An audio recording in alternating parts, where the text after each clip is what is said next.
السلام علیکم ورحمۃ اللہ وبرکاتہ۔ اعوذ باللہ من الشیطان الرجیم، بسم اللہ الرحمن الرحیم۔ فَإِذَا قَرَأْتَ الْقُرْآنَ فَاسْتَعِذْ باللہ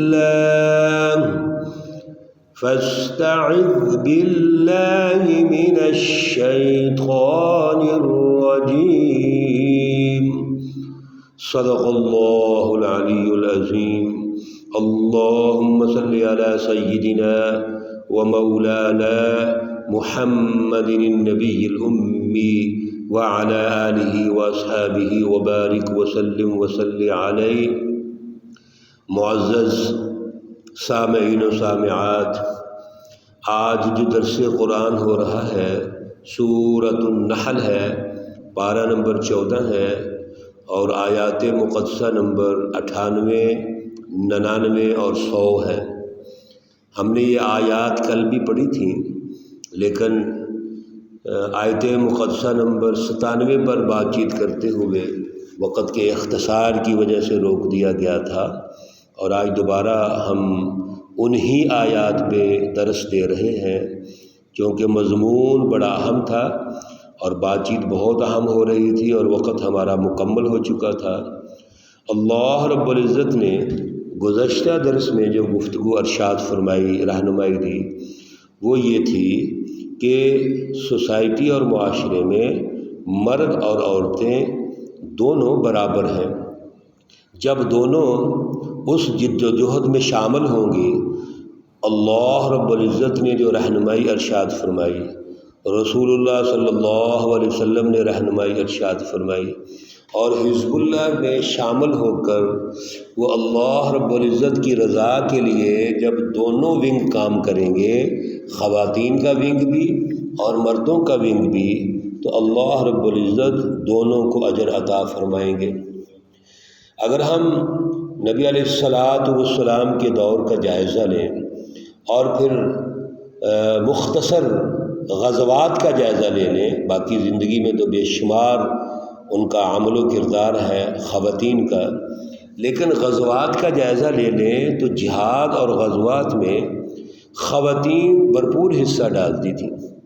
خواتین فرنٹ لائن پہ تو نہیں لڑ سکتی، وہ تو صحابہ اکرام لڑتے تھے جہاد میں، لیکن پیچھے جو مجاہدین کو غذا پہنچانی ہے، ان کی تیاری بھی کرنی ہے، وہ خواتین کرتی تھیں۔ ان کو سہولتیں پیدا کرنی ہے، پانی پہنچانا ہے، اور غذائیں اور اسباب اور وسائل پہنچانے ہیں۔ اور سب سے بڑی بات یہ ہے کہ پیچھے ریاست کے اندر جو خواتین موجود ہیں وہ مثبت پراپیگنڈا کر رہی ہیں۔ اگر کوئی ایسا ونگ وہاں موجود ہے جو انتشار اور فساد پیدا کرتا ہے، تو ان کے پراپیگنڈے کو روک کر اس کے مقابلے میں مثبت پراپیگنڈا ہوتا تھا، مجاہدین کے مورال کو بلند کیا جاتا تھا۔ تو خواتین یہ مستقل ونگ ہے اور اس کی بڑی ضرورت ہوتی ہے، تو کسی دور میں بھی ان کو نظر انداز نہیں کیا جاتا۔ آج کے دور میں بھی خواتین کا حصہ ہر جگہ پر موجود ہونا چاہیے، اس کے بغیر کبھی بھی معاشرتی ڈھانچے کی جو تشکیل ہے وہ بہتر نہیں ہو سکتی۔ جب تک دونوں ونگ کے لیے کام نہ کیا جائے، دونوں جو بنیادیں ہیں مرد اور عورت، ان کو برابر سمجھ کر ان کے حقوق کی بات نہ کی جائے، ان کو آگے ترقی نہ دی جائے، تو اسلام اور دین تو پہلے بات کرتے ہیں۔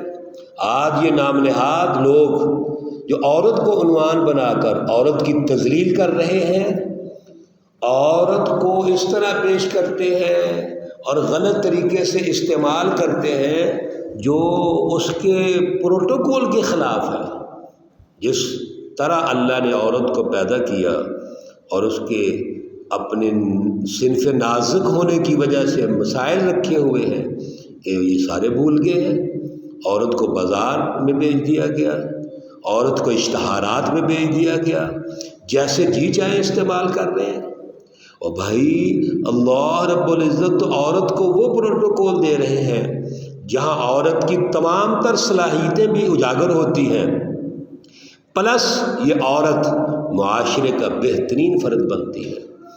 اس پر تو بڑی بات چیت ہو سکتی ہے، لیکن بالاختصار یہ ہے کہ عورت اور مرد معاشرے کے دونوں پلر ہیں، دونوں برابر ہیں، دونوں کے حقوق ایک ہیں۔ ان دونوں کو بیان کر کے اللہ نے فرمایا تھا کہ دنیا کی زندگی بہتر ہوگی جب یہ دونوں ترقی کریں گے، حیاتاً طیبہ، اور اس پر کل ہم نے بات چیت کی تھی اور اس کے ریفرنسز بھی دیے تھے کہ اللہ رب العزت سب سے پہلے مومنین کی، مسلمین کی دنیا میں ترقی دیکھنا چاہتے ہیں، دنیا میں ایک بہترین عدل کا سیاسی اور معاشی نظام قائم کرنے کے بعد معاشرے کے اندر امن و امان، سکون، اخوت، بھائی چارہ، محبت پیدا کر کے سب کو ایک دیکھنا چاہتے ہیں، جنت کا ماحول پیدا کرنا چاہتے ہیں، اور پھر اس کے نتیجے میں آخرت میں اللہ تعالیٰ ان کو جنت دینا چاہتے ہیں۔ آج کی آیت مقدسہ نمبر 98 میں فَإِذَا قَرَأْتَ الْقُرْآنَ فَاسْتَعِذْ بِاللَّهِ مِنَ الشَّيْطَانِ الرَّجِيمِ، اللہ رب العزت نے وہ بنیادی مرکز بتا دیا جہاں سے ہم رہنمائی لے کر حیاتاً طیبہ پیدا کرنا چاہتے ہیں، بہترین معاشرہ تشکیل دینا چاہتے ہیں۔ وہ مرکز کون سا ہے؟ وہ کتاب مقدس قرآن مجید ہے۔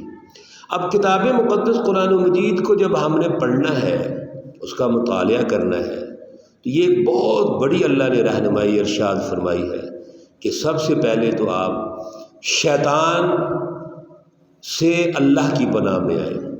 کیوں؟ جب بھی ہمیں اس کتاب مقدس سے ورغلائے گا، ہمیں اس رہنمائی سے پیچھے رکھے گا، تو وہ شیطان ہے، وہ شیطانی جماعتیں ہیں، وہ حزب الشیاطین ہیں۔ وہ ہمیں کبھی بھی قرآن پاک کو سمجھنے کا موقع نہیں دیں گے۔ جیسے پیچھے بات ہو رہی تھی کہ سوسائٹی کے اندر ایسے لوگوں کو وہ پیدا کر دیتے ہیں، بظاہر علم کا عنوان ہوگا، مذہب کا عنوان ہوگا، قرآن کا عنوان اور لیبل ہوگا، لیکن اللہ کی آیتوں کو بیچیں گے، اللہ رب العزت کی رہنمائی کو بیچنا شروع کر دیں گے، انفرادی اور ذاتی مفادات پیدا کر دیں گے، سوسائٹی میں ٹکراؤ اور لالچ پیدا کر دیں گے، فرقہ واریت پیدا کر دیں گے۔ یہ سارے وہی لوگ ہیں جو شیطانی جماعتوں کا حصہ ہوتے ہیں، جو اللہ رب العزت کی رٹ کو غالب نہیں ہونے دیتے۔ اس لیے یاد رکھیے، اگر قرآن پاک کو ہم نے سمجھنا ہے تو پھر شیطان سے بچنا پڑے گا، وہی تو ہمارا دشمن ہے۔ اِنَّهُ لَكُمْ عَدُوٌّ مُّبِينٌ۔ اب قراءت قرآن میں دو چیزیں ہیں، ایک ہے قرآن پاک کا پڑھنا، جیسے ناظرہ ہم پڑھتے ہیں۔ پہلے قرآن کی تعلیم یہ ہوتی ہے، کتاب مقدس کی تعلیم، کہ وہ ہمیں پڑھنی آنی چاہیے، پھر کتاب مقدس کو سمجھ کر اس کی رہنمائی کو حاصل کر کے اس کے مطابق اپنے سسٹم کی تشکیل ہے۔ اب سوال پیدا ہوتا ہے کہ ناظرہ قرآن بھی نہیں پڑھنا آ رہا۔ سب سے بڑی اس وقت جہالت، پہلی جہالت یہ ہے کہ ہمیں ناظرہ قرآن پاک میں دلچسپی نہیں ہے۔ ہمارا ذاتی جو تجربہ ہے، ہمارا جو قرآن پاک کے عنوان سے عوام سے تعلق ہے، ہمارے اسکول، کالج، یونیورسٹیوں میں، اس میں تجربہ اور تجزیہ یہ ہے کہ ناظرہ قرآن پاک ہمارے نوجوان نسل کو نہیں آ رہا۔ ان کو یہ پتہ ہی نہیں ہے کس لفظ کو لمبا کرنا ہے، کس کو چھوٹا کر کے پڑھنا ہے، اس کے پڑھنے کا جو لہجہ ہے وہ کیا ہے۔ اگر کسی قرآن پاک کے لفظ کو بلا وجہ لمبا کر دیں، اس کا معنی چینج ہو جاتا ہے، بلا وجہ چھوٹا کر دو، اس کا معنی تبدیل ہو جاتا ہے۔ لمبا کرنے، چھوٹا کرنے اور الفاظ کی ادائیگی کے اصول و ضوابط ہیں، لیکن ہماری توجہ اس پر نہیں ہوتی۔ ہماری توجہ یہ تو ہے کہ ہم اپنے بچے کو انگلش اچھی پڑھا لیں، میتھ اچھا سکھائیں، سائنس اچھی پڑھائیں، لیکن قرآن پاک کو ہم نے بالکل نظر انداز کیا ہوا ہے، جس کی وجہ سے قراءت قرآن یعنی قرآن و مجید کو سادہ پڑھنا بھی نہیں آتا۔ اس پر ہمیں توجہ کرنی چاہیے۔ بہت بڑا فرض ہے ہمارا کہ جو چیز، جس قرآن پاک کو ہم سمجھ رہے ہیں، پہلے پڑھنا تو آئے۔ اس پر ہمیں توجہ کرنی چاہیے، خود بھی اور اپنے بچوں کو بھی اس طرف لانا چاہیے۔ اب دوسرا حصہ کیا ہے قرآن پاک کا؟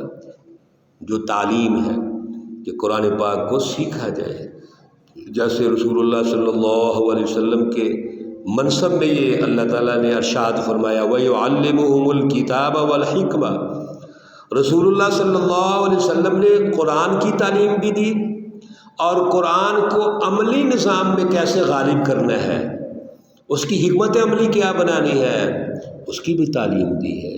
یہ دونوں تعلیمیں فرض ہیں ہمارے اوپر، اور یہ فرض عین ہے، یاد رکھو۔ بطور مسلمان ہمارے اوپر فرض ہے کہ قرآن مجید کی رہنمائی لے کر اس کا عملی نظام قائم کیا جائے۔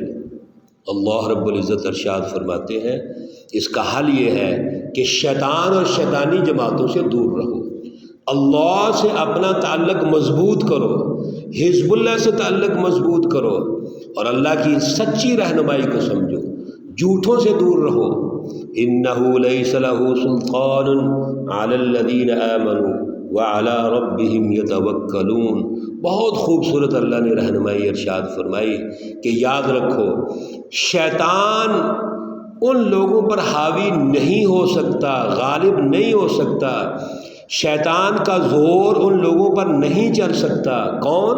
عَلَى الَّذِينَ آمَنُوا، جو مومن ہیں، وَعَلَىٰ رَبِّهِمْ يَتَوَكَّلُونَ، اور جو اپنے رب پر توکل کرتے ہیں، بھروسہ کرتے ہیں، تعلق کو مضبوط کرتے ہیں، ان پر شیطان حاوی ہو ہی نہیں سکتا۔ اللہ فرما رہے ہیں یہ، ہم پھر کیوں پریشان ہوتے ہیں؟